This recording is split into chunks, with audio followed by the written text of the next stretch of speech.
For the first time since 1994, COE prices soar above $100,000 for two categories of vehicles. StarHub announces early bird offers for Premier League subscriptions ahead of the new football season.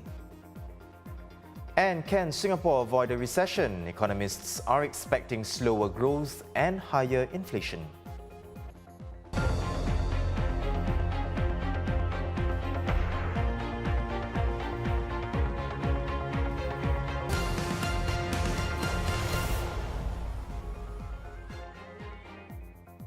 It's 5:30 p.m. here in Singapore. You're watching The Big Story with me, Haryanto Diman. Subscribe to the Straits Times channel so you will not miss a single episode. COE premiums ending higher across the board in the latest tender exercise, with two categories crossing $100,000 and are at their highest since 1994.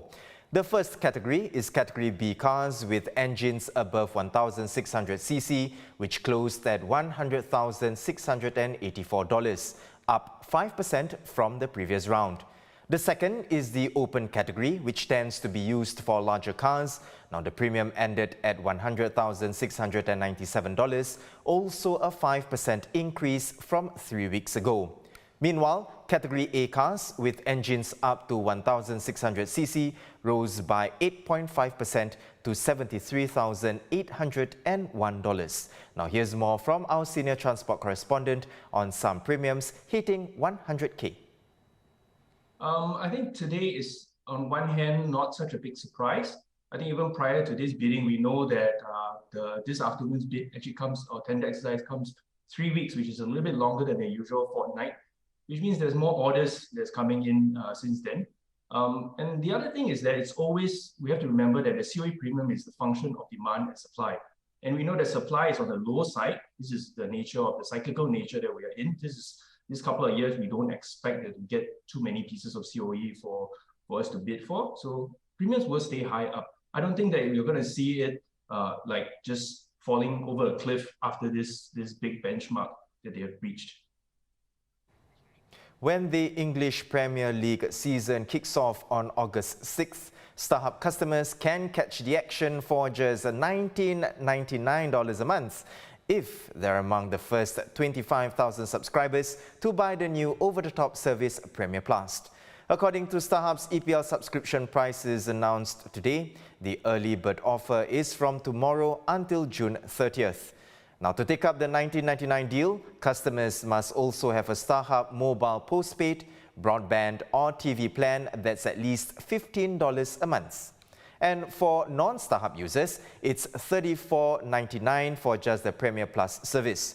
After the promotion period, these packages will cost $5 more a month. Now, we've just received a statement from Singtel. Singtel saying, "We are happy to offer our existing TV customers the new season of Premier League as part of the cross-carriage arrangement with StarHub at the same price of $64.90 as StarHub TV customers." Now it adds also, as in previous years, our customers will continue to enjoy the live matches and a superior TV experience seamlessly via the Singtel set-top boxes. Now, a week on from Malaysia's chicken export ban, poultry stalls in wet markets are still selling chicken, but in smaller quantities than usual. Some stalls have switched to frozen chicken, while others have enough supplies of chilled chicken to last until the middle of this month.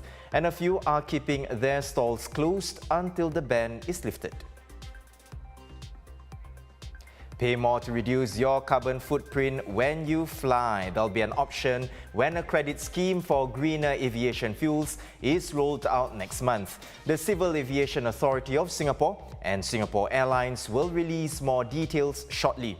All SIA and Scoot flights out of Changi Airport will use a blend of refined jet fuel and sustainable aviation fuel in a one-year trial from the third quarter of this year.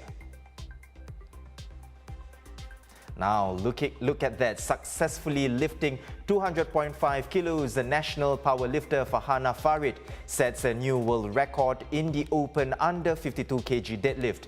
Farhana explains that not knowing the weight of her lifts prevents her from overthinking. Apart from the world record, she's also the first Singaporean to win an open category. Congrats, Farhana. Now, economists have cut Singapore's growth forecast for 2022 to 3.8% due to a higher than expected rise in consumer prices. According to Monetary Authority of Singapore's survey of professional forecasters, core inflation is set to rise to 3.4% this year. One of the forecasters joins us now. Alvin Liu is a senior economist at UOB. Alvin, how high can inflation go before it's expected to ease next year? Well, I think when we look at the current numbers, the last 2 months has been printing above 5%, I think specifically at 5.4% year on year. There is a chance that we may have seen some kind of, there might be some up room ahead, but I think we are looking at towards sub 6% in this quarter. But going forward, the full year average, we are looking at inflation at about still within the 4.5% and 5.5% official range given by the government. Do you have any concerns about the growth outlook for Singapore, be it this year or next? I think this year itself, suffice to say from the survey, growth has been downgraded slightly. And one of the reasons is definitely on the high inflation. One of the things about inflation is that it will eat into the amount that you can spend, and that will actually have an impact on demand itself. But also there are other key concerns that are quite well telegraphed, be it the slowdown in China, the ongoing political developments seen in Europe that has seen a surge in commodity prices. So therefore, I think I would be still quite confident of our growth forecast this year, about 3.5%.